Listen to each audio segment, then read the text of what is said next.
covering the world of professional wrestling from coast to post. A show for the Busted Open Nation. This is the Nation Corner. Here are your hosts, Front Row, Tony, Justice, and Debhausen.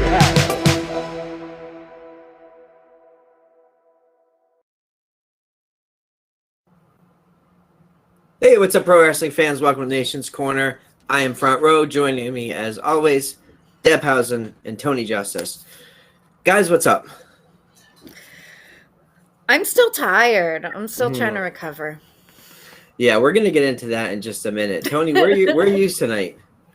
I'm in Clearwater, Minnesota. My truck's in the shop tonight, or actually all weekend. Oh, So no. I'm here till Monday.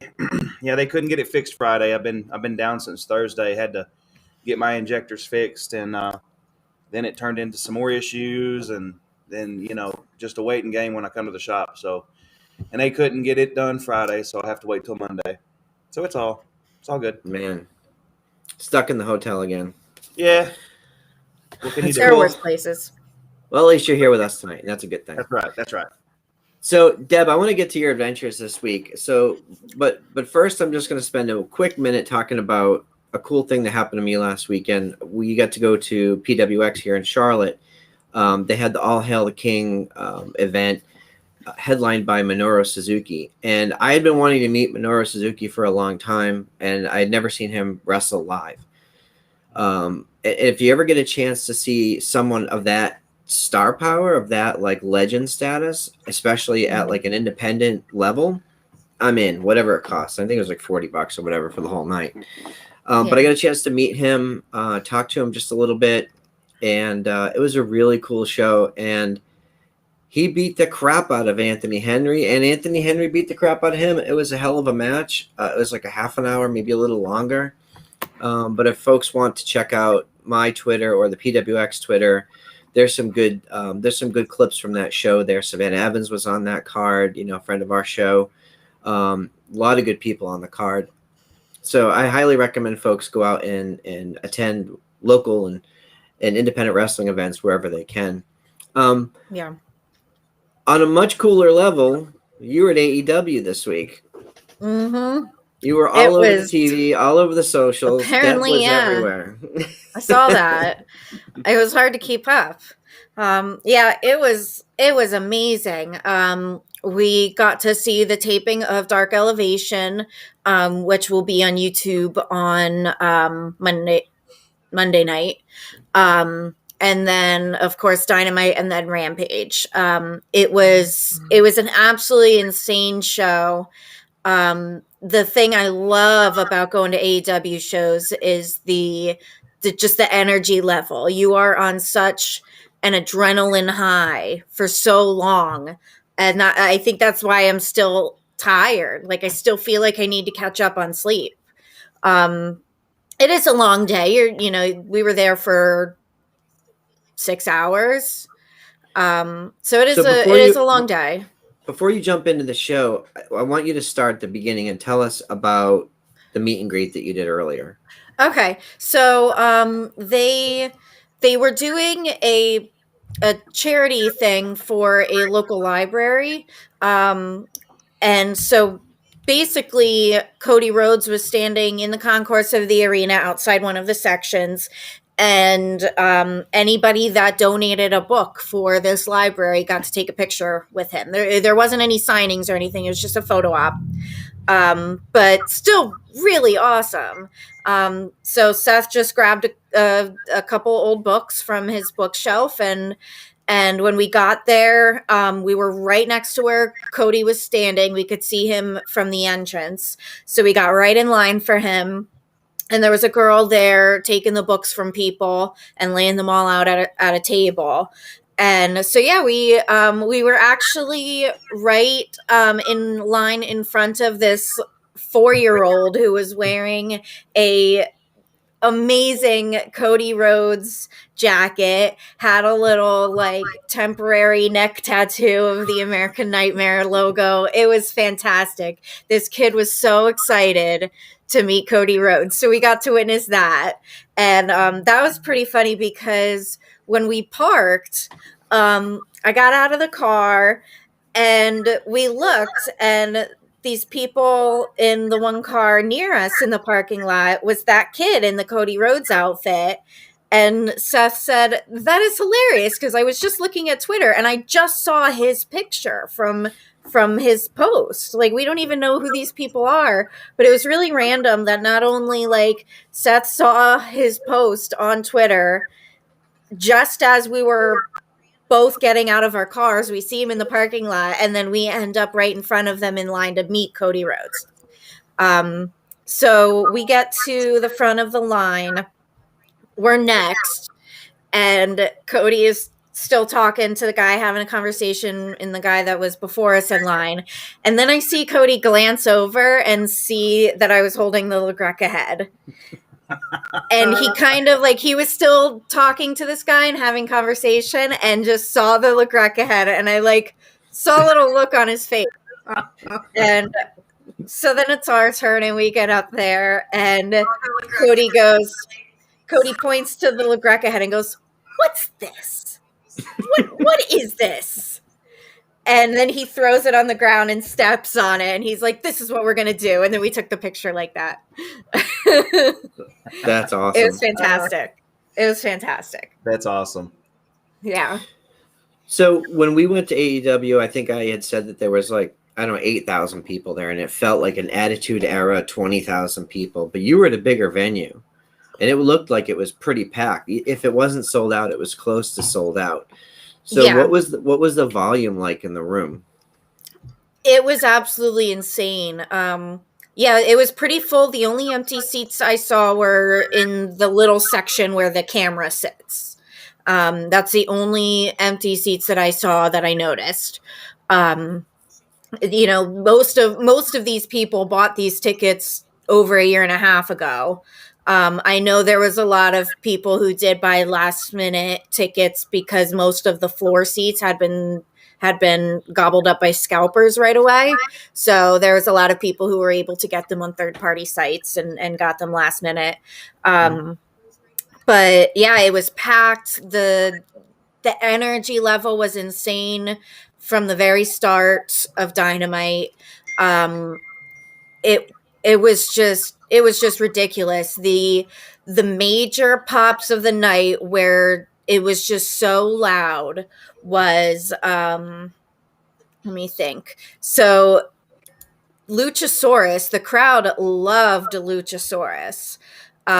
During when he was in the match, the crowd was chanting for him the whole time to get into the match.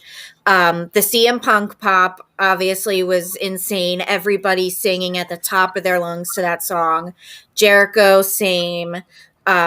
When Hangman came out at the end of the as the Joker at the end of the casino match, the place just went wild.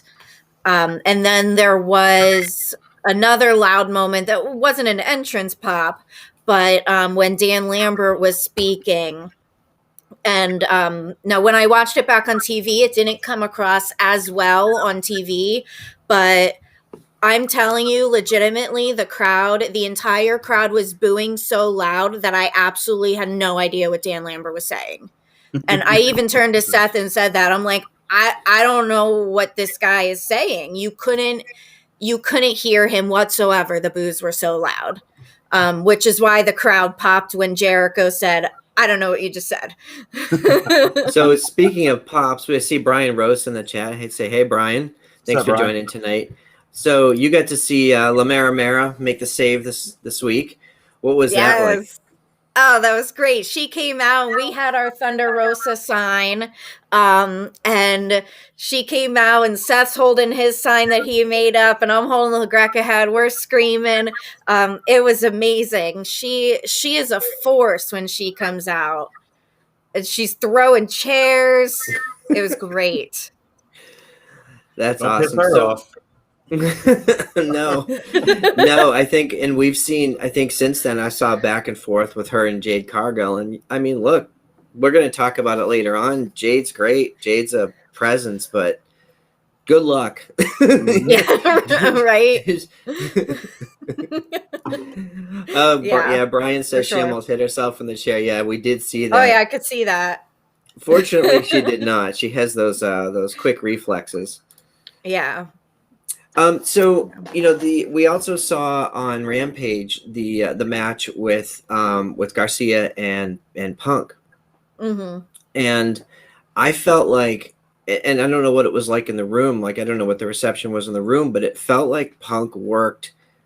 Garcia had to work up to his level, but he really sold, and it felt like it shouldn't have been as close a match as it was, which makes it that much better. I mean, did you guys feel that like tension?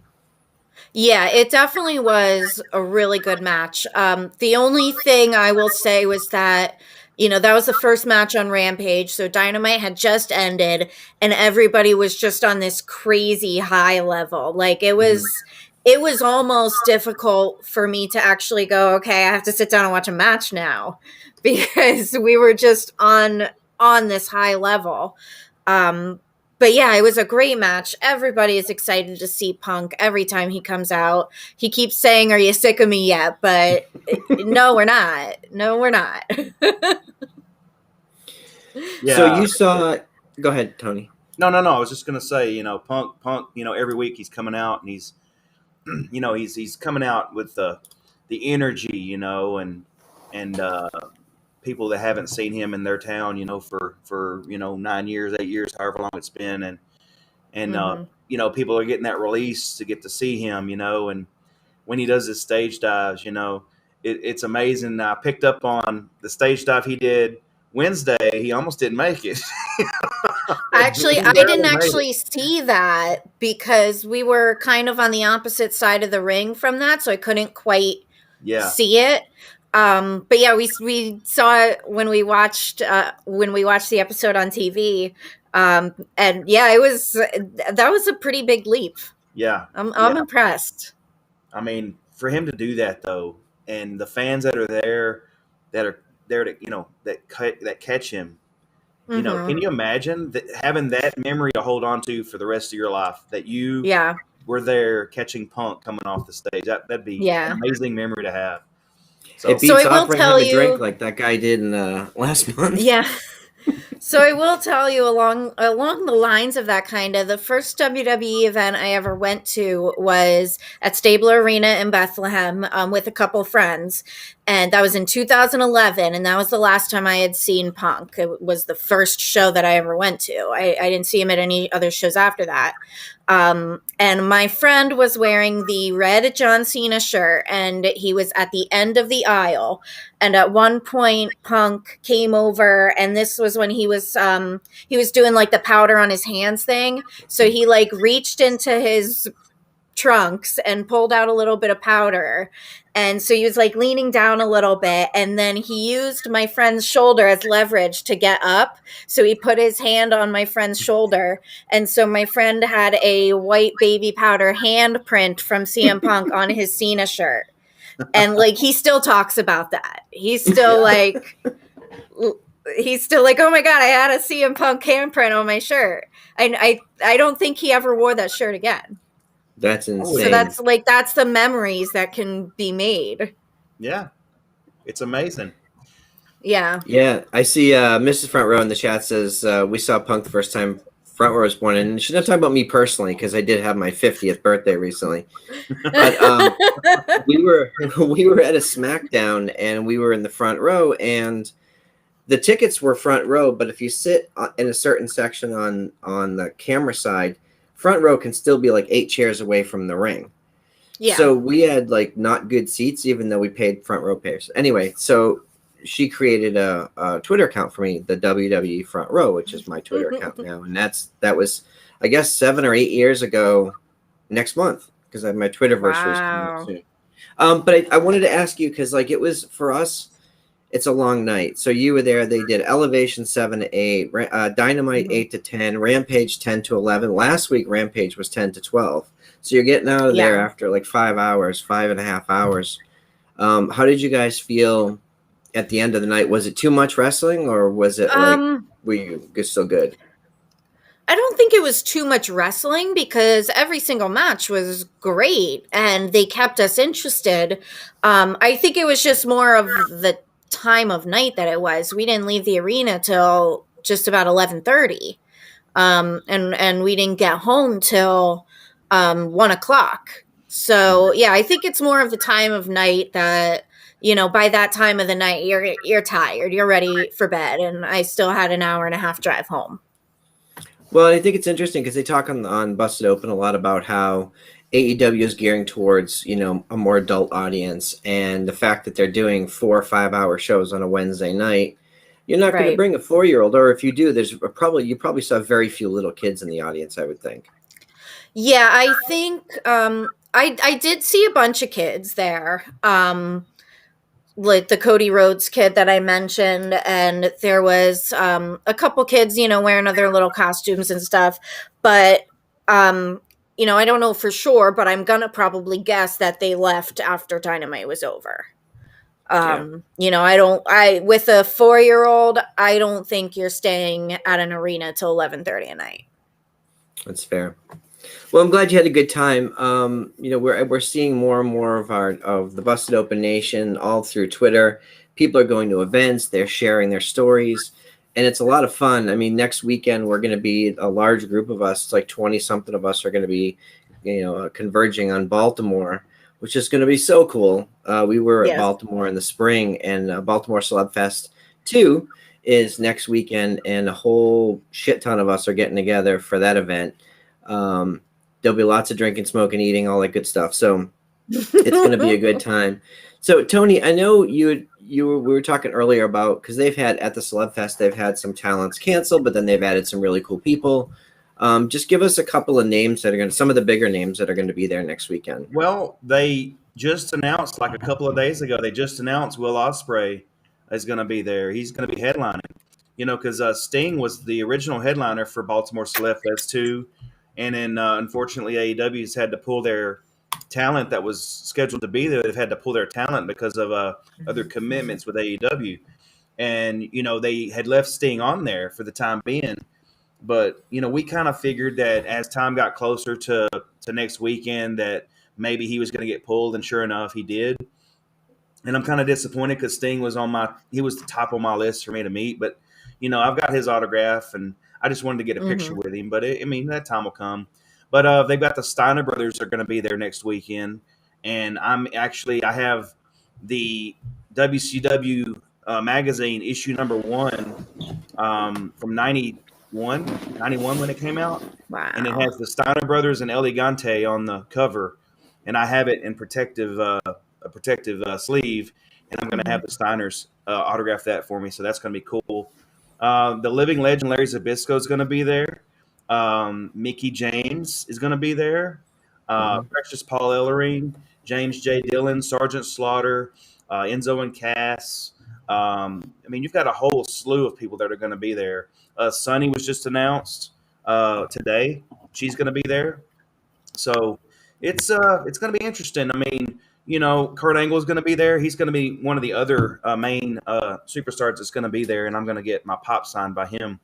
But it's going to be cool, to see the superstars that are going to be there, and see all of you, of course. Y'all are the main reasons why I'm going next weekend. Yeah, for sure. No matter what we do, when we all get together, we have a great time no matter what we do.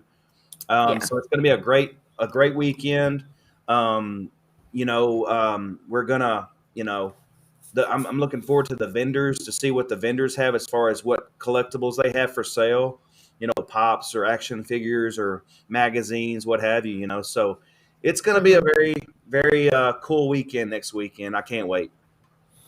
Yeah, so I'm looking forward to a few people. I'm looking forward to meeting Mercedes Martinez. I'm really looking forward to meeting Nick Gage. I've spoken with, we've seen all the interviews and stuff, and I've heard from folks that have spent time with him, just what he's like as a person. I'm not a deathmatch guy, but he's about as real as it gets. And listening to him on Jericho's podcast this week, I have more of a respect for what he's been through and sort of what he represents in the art form of professional wrestling. So I'm looking forward to meeting him. Yeah, and so we've got a bunch of stuff going on.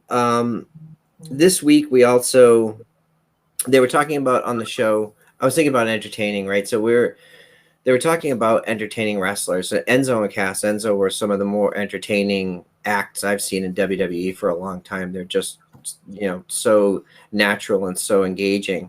But they were talking about on the show this week, they were talking about who are the most entertaining wrestlers of all time. And, some of the big names, obviously your Rock and your Stone Cold, those guys are obvious.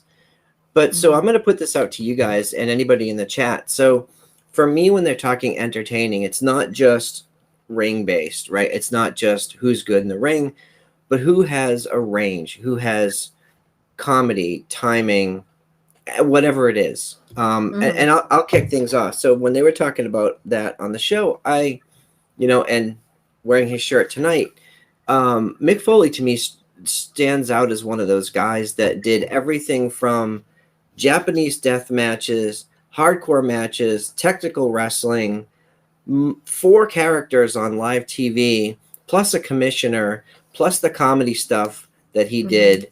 And now he's doing, live tours across the country, and then the children's books. And all. To me, when you talk about entertaining, it's not just, he's a guy who is an entertainer beyond even the world of wrestling. So he's way up there on the list for me. How about you, Dem? I completely agree with that. As far as entertaining goes and entertainment value, Mick Foley is just top notch and insanely talented in everything he does. My other high pick, which is probably going to be a lone opinion, Miz. Miz has always been one of my favorite people. I have loved Miz since Real World. My mom likes Miz, and my mom couldn't care less about anything in wrestling. Miz is extremely entertaining. He always was. Like when he was on the Real World, 20 years ago, he was just showboating the way he does and saying, someday I'm going to be WWE champion. Someday I'll do it. And he did it. He did. Every single time he has that microphone in his hand, whatever he's saying is good. Yeah, definitely. Let me go to the chat real quick here. Then Tony, I want to get your pick.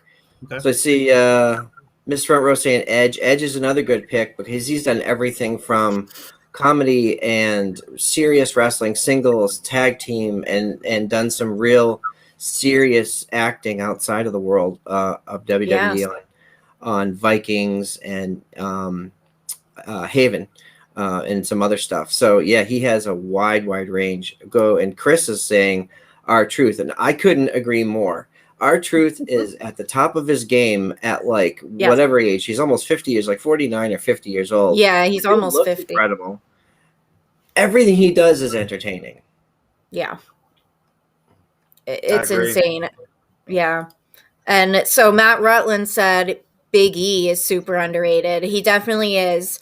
If any of you listen to the New Day podcast, they joke all the time about how Big E was once told when he was in NXT that he doesn't have enough personality. They joke all the time about that because nobody has more personality than Big E. Are you kidding? Mm-hmm. He is insanely funny. On the New Day pod, I listen to it sometimes at work, and I have to stop myself from laughing out loud because my coworkers will look at me like I'm crazy, just randomly laughing. Yeah, and there's something to it too. Like Miss Front Row says, R-Truth is wonderful live. There's something special about seeing some of these performers at house shows, and guys like The Miz, Big E, Luke Harper at the time, king of the house shows, was just wildly entertaining in person. So yeah, but for me, it's the folks who can do it all, but do it all at a high level. Yeah. Yeah, I was going to shout Chris out too about the R-Truth. Not only his music career that he brings into the ring and singing himself to the ring, and the dancing, and back a few years back when he had the little Jimmy gimmick, and I love that. and then on, if you follow him on Instagram, he does these videos where he has a fake set of Bubba teeth. They call it Bubba teeth, where you put the teeth in. And he's just doing these videos, and I've sent Deb many of these videos trying to pop her. He is hilarious, and it doesn't matter what he does. The 24/7 championship, I think, was crafted just for R-Truth to get it over, and he did. Yeah. And that's the only reason that belt got over, in my opinion. But I mean, it's still going now. But R-Truth definitely made that championship work. And another entertainer would be The Rock, and I'm pretty sure The Rock is on everyone's list. For his promos that he did, the timing he had, the mic work he did, the promo that he did, or the segment he did with Mick Foley, the This Is Your Life, that was one of the greatest segments in WWE history, I think, in my opinion. It was most entertaining. So then, not only that, but he would bring, sometimes his banter with Stone Cold back and forth, and then sometimes after the show goes off the air, they would sing songs in the ring together. Rock would bring the guitar. He had a whole segment in Cleveland. Remember that segment during the John Cena where he was Cleveland Rocks? Yes. I mean, that was great. And then, not to mention, of course, his Hollywood career. I mean, he's entertaining us in movies. He's one of the top, Hollywood stars in Hollywood today. Even now, he's like number one. So number one most grossing. And I think it's all because of his grooming he had in WWE is the reason why he's so good now in Hollywood. He was groomed to be, he would always say, the most electrifying man in sports entertainment, and it's legit. It's legit. So I would say The Rock is my number one favorite entertainer out of all of professional wrestling. The Rock is the reason why I watch wrestling.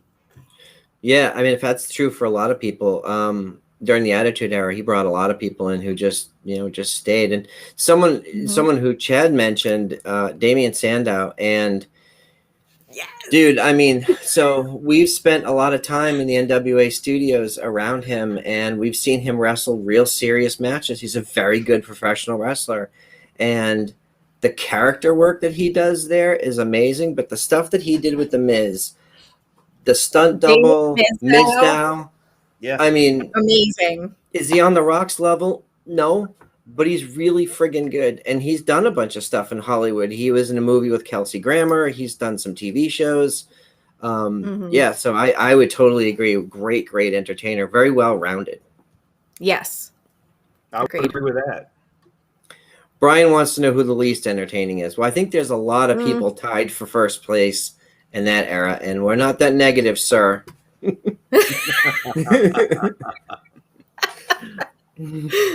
don't need to get into that.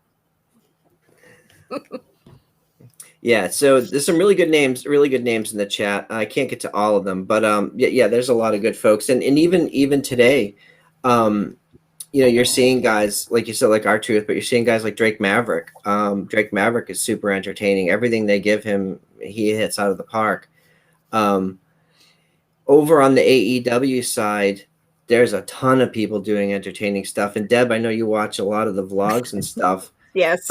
So of the people that you watch off of the regular programming, like who from that group do you think is going to get to that next level of entertainer?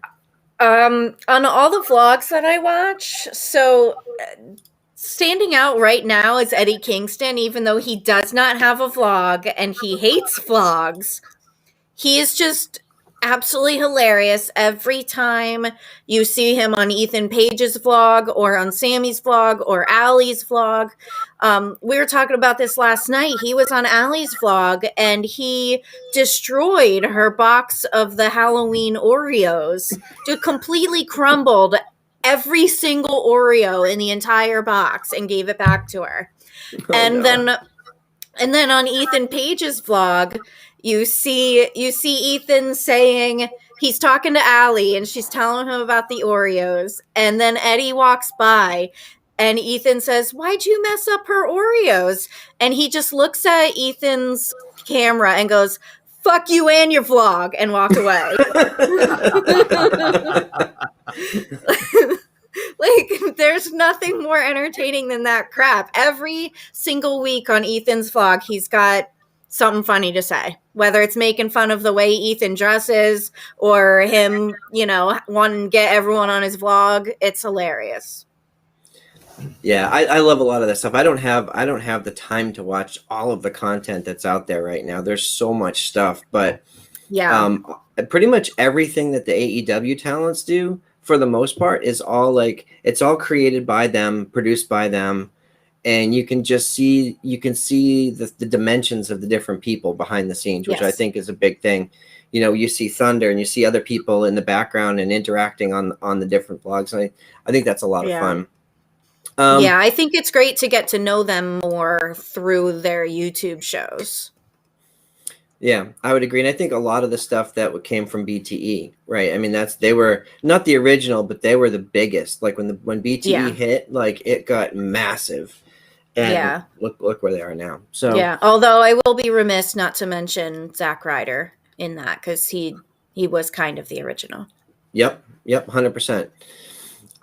So Brian was asking who this next segment's dedicated to Brian. So, friend of the show, good friend of ours, Izzy, was on Busted Open this week, making the announcement that Women of Wrestling is returning, with some pretty exciting news. Like, we're seeing people from Mission Pro on there. Alex Gracia was a big part of Mission Pro, and she was on NWA and AEW, and she's been all over the place. So, for the opportunity that this is going to bring for some of those women, I am over the moon excited about. Maybe not about everybody on the show, but there's definitely a lot of excitement. And I hope they're successful. I know Izzy mentioned earlier, or she mentioned on the show that it's going to be on CBS. I know it's CBS Viacom. I don't know if it's actually going to be on network television, but it's probably going to be on one of their properties, whether it's a streaming service or one of the cable channels. I would guess. They haven't specified yet. But with AJ Mendez at the helm, it's super cool to see her back in the scene. And just to see the opportunity again for some of the women. So, Deb, is this something that you're going to start watching? Yeah, I'd definitely be interested in it. I'm very excited to see AJ Mendez back in wrestling. I was sad when she retired. She was one of my favorites in that time. I think it's amazing that women are getting their own show. We used to have Glow. The Netflix show Glow was amazing, and I thoroughly enjoyed watching that. And now we're kind of seeing the next generation of women's-centered wrestling, not only with WOW and Mission Pro. There's lots of other things out there. I think it's amazing that women's wrestling has come this far in the last few years. Yeah, I agree. So Tony, I want to ask your opinion on this too. So we always watch everything on Zoom together, right? Mm-hmm. And we were watching SmackDown last night, and they had the King of the Ring tournament and the Queen's Crown tournament, which is exciting. I like those things, especially a tournament dedicated to the women's roster and again, the opportunity that brings. But having said that, there were two matches on the show last night. Toni Storm versus Zelina Vega, which lasted 2 minutes and 14 seconds, and Liv Morgan versus Carmella, which lasted 1:36. Those two matches combined were less than Roman's entrance. And to me, I feel like WWE's done a lot of good stuff with their women's roster and the way that they present the athletes, and I think all of that's great. However, this to me sends the wrong message, because we're going to talk about some of the other great things that are going on in the world of women's wrestling. There's a lot of big stuff going on right now. This to me felt like a huge step backwards, and I don't know. So Tony, we were watching this last night. We talked about it at the time, but what are your thoughts? Well, I've said this before on the show, how WWE just seems to keep on taking those steps back. They become the backsteppers when it comes to women's wrestling. And I just don't understand. It's like they're purposefully not wanting to put the women on the level. I mean, yeah, you have Charlotte and you have Becky and that whole scenario, and Sasha. They have that, but it's the mid card women below that tier that aren't getting the fair shake as far as building other women up, so that it's not always Charlotte, Becky, Sasha, now Bianca. Yeah, I just don't understand. I know that, AEW, their women's division is coming on strong now, especially with Thunder there full time and a few others. That's going to elevate that women's division. It's going to be must watch here.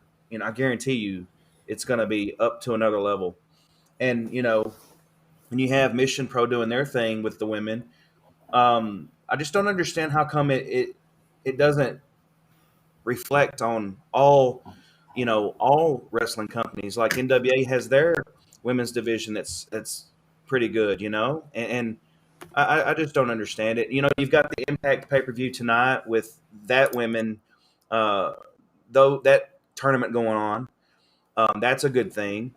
I just don't understand why WWE went from being, having the pay-per-view, the Evolution pay-per-view, and highlighting all the women on this level. And then after that, it just went straight down. It just nosedived. And I don't understand it. I can't explain it, man. Deb, what do you think? I agree. I think they have this group of women in WWE, like you said, the Charlotte, Becky, Bianca, Sasha. They have that little group that's right on top, and they seem to always be doing the storyline just together with each other. And then everybody else is kind of just pushed by the wayside. Like there's no thought given to them. They don't get coherent storylines. They don't get highlighted in the matches. They get a 4-minute match or a 2-minute match, and that's it. I don't know where the disconnect is. Why don't they seem to care about these other women? And so if you look at, I agree. And if you look at their NXT product, right? You go over to NXT and you're like, okay, these women are kicking ass. Like you've got Zoe Stark over there from, she came through Mission Pro Wrestling, and we see such big things from, Io Shirai and Raquel Gonzalez, and just athletes going over there doing their thing, getting time, telling stories. And I'm like, why the hell are they not? Why are we not seeing this on Raw and SmackDown? We see your Beckys and Sasha, you see your 4 Horsewomen, you see those people, but they're telling the same stories over and over again.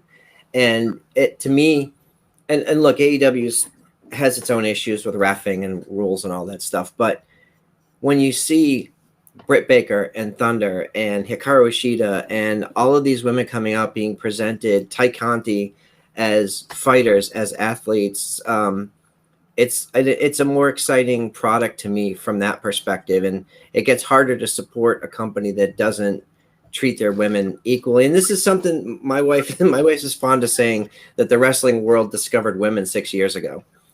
And it's sort of true in some ways, right? And because you even look at so, and I want to circle back to something that we saw on Wednesday. Wednesday we saw the induction of the new TBS championship. It is a singles women's championship dedicated to the women's roster, and the women are going to represent TBS, which, by the way, is a bigger network than TNT. It is their flagship network. They're going to be on this big platform, and the network has decided that's the direction we want to go in, which is huge. And then you look at the names that are associated with that tournament. That's going to be a badass tournament. So then I go over and we watch SmackDown the other night, and I'm like, what the F is going on here? So it's been very frustrating. They've had fits and starts. But yeah, maybe I think we need to get Brian on here at some point. He can explain this all to us, because we clearly don't understand. But I don't want to get Brian in any trouble. I don't want to have to explain to Thunder what's going on here. Put a disclaimer on the show from now on. But yeah, so I saw that, and I was frustrated by that because there's a lot of good stuff going on in the world of women's wrestling. I want to talk about the upcoming Mission Pro pay-per-view because it seems like every show they get more and more interesting combinations of people, right? So for October 23rd, Don't Fear the Reaper. Right off the bat, you have Kylan King and Genocide. I mean, I would pay to see that match alone. We're looking at Willow Nightingale. Willow Nightingale was a big part of Queens of Combat here in Charlotte. She was tag team champions with Faye Jackson, and she's just awesome. And of course, we're looking at a headliner of Jasmine Allure and La Rosa Negra. La Rosa Negra is probably going to kick the shit out of Jasmine Allure, but it's going to be a good match anyway. So, and we support Mission Pro. We support the women of Mission Pro. And I think we have like a personal connection with the organization, with the people that run that. And then you watch TV and you see those athletes presented in a different format, presented as lesser. And it's very, very hard sometimes. So, I did want to mention or ask you guys, like, how do you feel about our sponsorship and our relationship with Mission Pro? And Tony, this is more directed at you just because you've been there in person and seen the shows. Oh yeah, and I'll be there for Don't Fear the Reaper in person. I can't wait. It is. I haven't been to the brewery yet in Conroe, so I'm eager to see how it's presented there. But I do know, from being there in Buda, how it was presented there. And I mean, you had the ring set up outside, and then you had the gaming area inside, and it was just a busy atmosphere. And it's just they put on a good show. And I would recommend anyone who wants to go watch some good women's wrestling to go check out Mission Pro. And I'm not just saying that because Brian's in the chat. I'm saying that because I've been saying that.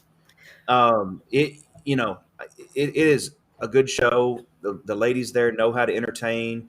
It is very fan friendly. They want to include you. Everything from the commentary to the entertainers. The meet and greet set up the way they have it. It's just amazing. And I can't wait to go see it again, the 23rd. So, like I said, if you ever have an opportunity to go see Mission Pro Wrestling, do it. So I think Brian's going to get us in trouble. So I'm not betraying any confidences, but if you're reading his posts, and I'm putting them up on the screen, I think we're all going to want to be watching on November 20th. Enough said. So yeah, I'm super excited for the pay-per-view. We always live stream it. We always, we have group watch-alongs, and it's just fun because a lot of the women that we see come through Mission Pro are going on to do these bigger, huge like deals. Like we're seeing Kylan King is all over the place. She's one of those people. We saw her here a couple of years ago. She was a part of Queens of Combat for a while, and it's great to see someone. That's why I keep saying, and we all keep saying, go to independent shows. $10, $20 for a show, whatever it is, and you'll see the next generation of superstars and all of your favorites in front of 20,000 people. They started somewhere, right? Mm-hmm. So it's pretty exciting. Yeah, Brian, you're gonna get me fired, and I don't even have a boss. So the other big thing that's going on, and it's tonight, is Tony. You mentioned it earlier. Is Impact Women Division has been on fire for a long time. They had the Knockouts back in the day, and then there was sort of a lull. I think there was a change in management at one point, and then they came back strong a year and a half ago. With a great roster of people, everyone from Sue Young and Jordan Grace and Rachel Ellering, and just so much talent on there. And tonight they have, I know it was recorded, I haven't seen any spoilers, but we're probably going to watch it. We'll do a watch along tonight. But their Knockouts Knockdown pay-per-view tonight has some of our very favorites. Savannah Evans, who again, friend of the show and a big part of everything here in Charlotte, versus Kimberly, versus Alicia, versus Jordan Grace. That's not even the main event, right? They've got a main event of Deonna Purrazzo versus Masha Slamovich, one of our absolute favorites. I love Masha. Masha is badass, and Yes, she is. we've seen Masha in person. We've interviewed her. We've talked to her. She terrifies me. She's like 22, and she's the scariest person I've met in a long time. Yeah. Yeah, and it's exciting. So even if you look at their tournament has Tasha Steeles, Jamie Senegal, Chelsea Green, Rachel Ellering, Lady Frost, Renee Michelle, Brandy Lauren, and Mercedes Martinez. Like, that by itself, you could make an entire pay-per-view out of that lineup alone. Mhm. So and it's cool to see Impact and AEW and even NXT are getting to see a lot of the women that we support through this stuff. So are there any particular matchups that you guys are looking forward to on the pay-per-view tonight? I'm just really looking forward to that tournament. That is a hell of a lineup. All of those women in one ring is, well, not in one ring, but all of those women are just fabulous and phenomenal. Yeah. I'm personally looking forward to the Deonna Purrazzo versus Masha match. I can't wait for that. That's going to be a banger. Yeah, and it's pretty cool too, because their commentary team, they have Veda Scott and Mickey James are on commentary tonight, and Veda Scott is someone who spent a lot of time here in Charlotte. I talk about Queens of Combat because we've been going to their shows for like 5 years now, and some of the biggest names in women's wrestling have come through there, including Savannah Evans and others like that. So Veda's been one of those really fun, really interesting people who's, I wouldn't say that she's quit wrestling, but she's transitioned into more of an announce role, and she's really good at it.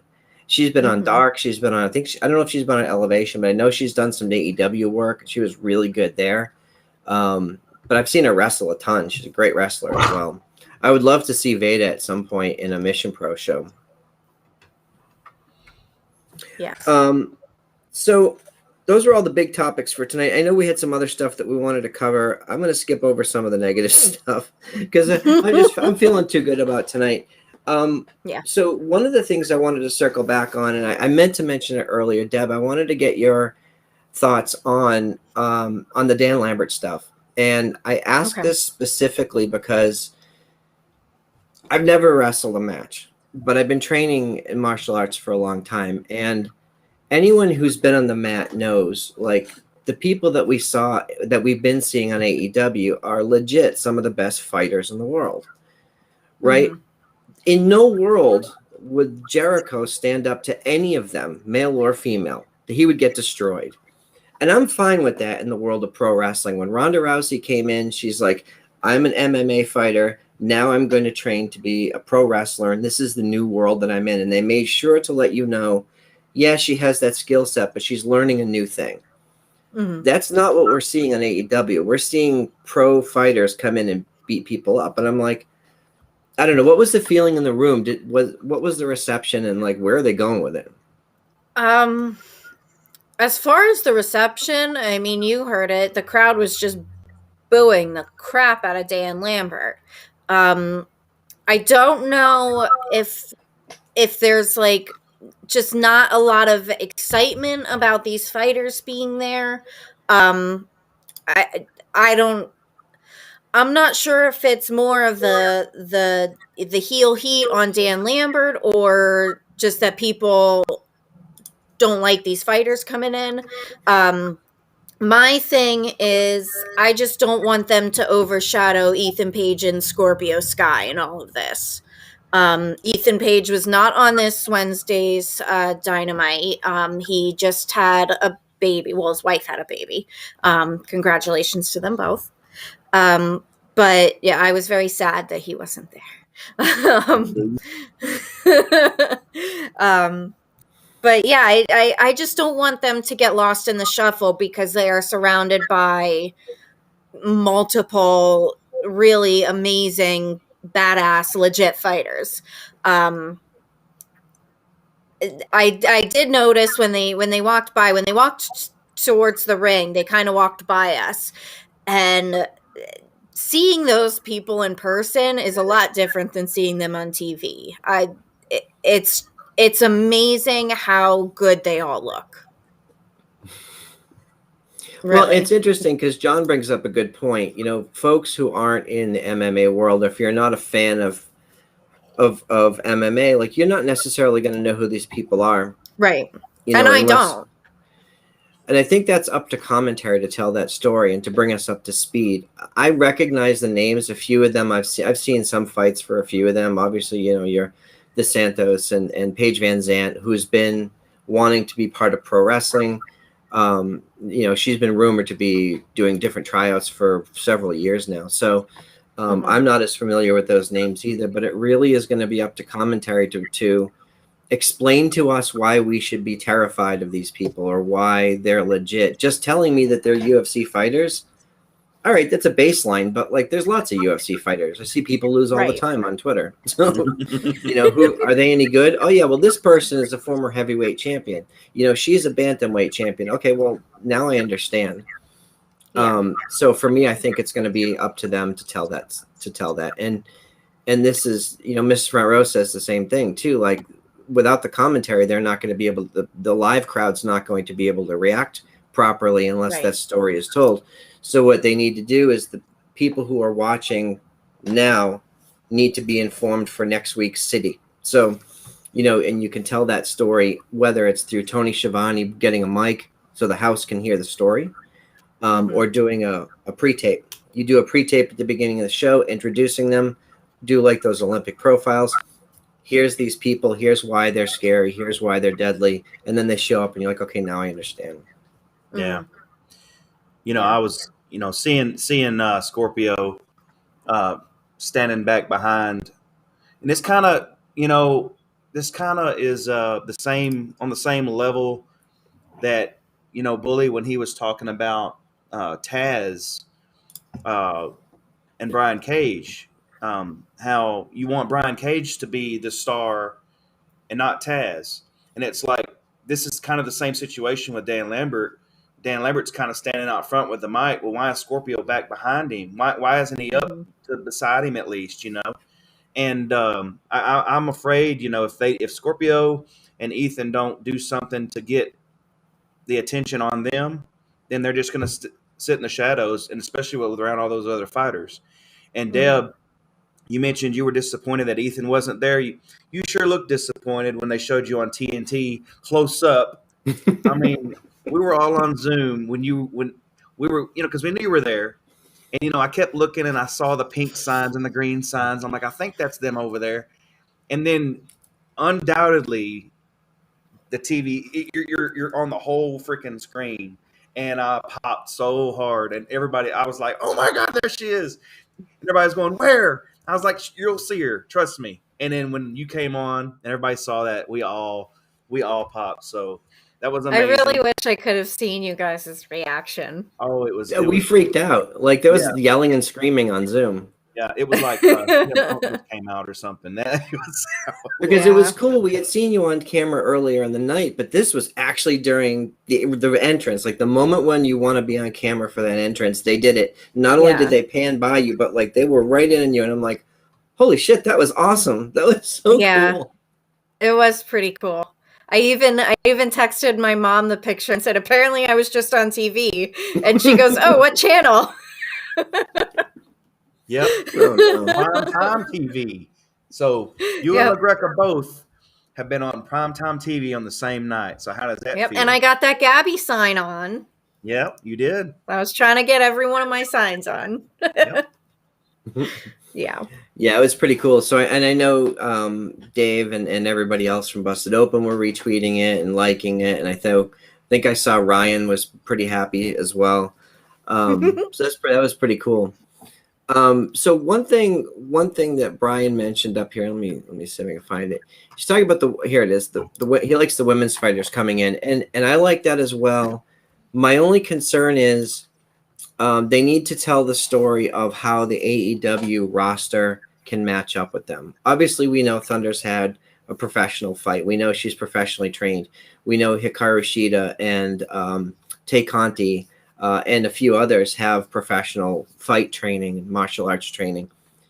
But I want to understand, like, when a Paige Van Zant gets in the ring, I'm going to think that it's going to be over in 2 seconds. You have to explain to me why it's not going to be over in 2 seconds. Yeah. Chad's popping in the chat, I swear. Chad. Fuck Chad. Fuck Chad. Yeah, I think. There you go, Brian. There's your negativity for the night. Fuck Chad. No, I agree with you. I think, you know, there are a lot of women there that can probably match up to the women of UFC pretty well. But yeah, I think they just have to tell that story with it. They have to make sure that there is that connection with the story and that people understand who they are. Mm-hmm. Yeah, I would agree. But I'm excited to see where it's going to go. So we'll just stay tuned. Who in our group is going to the next AEW? Someone in our group's going to one soon. I forget. Sean's going in January, but I don't know if there's anyone going before that. Yeah. Yeah. All right. So we're about an hour now. Anything else that you guys want to cover tonight? I just wanted to quickly mention before we end that it is John and Sean Lennon's birthday. So, you know, I'm wearing my John Lennon shirt tonight. Imagine that. So, yeah, John Lennon's birthday is always a very special day to me. So he's been a big part of my life. Very cool. Imagine. And Tony, you want to so our sister show, Our Nation Sports Show, is every Thursday night at 7 p.m., right? And yeah. Steven and Ezra and whoever else co-hosts with them, and I think that's a rotating chair. Why don't you fill people in a little bit on what they do over there? Okay, well, every Thursday night at 7 Eastern, 6 Central, their Twitter handle is at @ON_sports show. And they discuss everything sports related, like right now, the NFL, of course, and they break down the games of the weekend, and they preview the next week's games with they let everybody kind of guess who's going to win that game and what they think the score is going to be. And they just talk about all the happenings that, with free agency and all the injuries, and it's good banter back and forth. And I was in the chat last Thursday, and enjoyed myself there. And of course, our own Debhausen came in trolling me on the Cowboys. I didn't appreciate that too much, but I digress. You still suck, so. Well, the Steelers. You look at all those yellow towels behind you. I mean, you can take those things off the wall right now. You can do it live on the show if you want to. No thanks. I'll keep them up. But anyway, they are awesome, and they are they're our cousins, and we need to show all the love to Our Nation Sports Show. So you can catch them every Thursday, 7 p.m., 6 Central on YouTube. So look for them, subscribe, and do all that happy stuff. Yep. And as I mentioned, after this show, we're probably going to go over and watch the Knockouts Knockdown over on the Impact Plus channel. I think it starts in a minute ago. And make sure on October 23rd, everyone's watching Title Match Network for the Mission Pro Wrestling's Don't Fear the Reaper. The shows are always awesome. We always have a blast.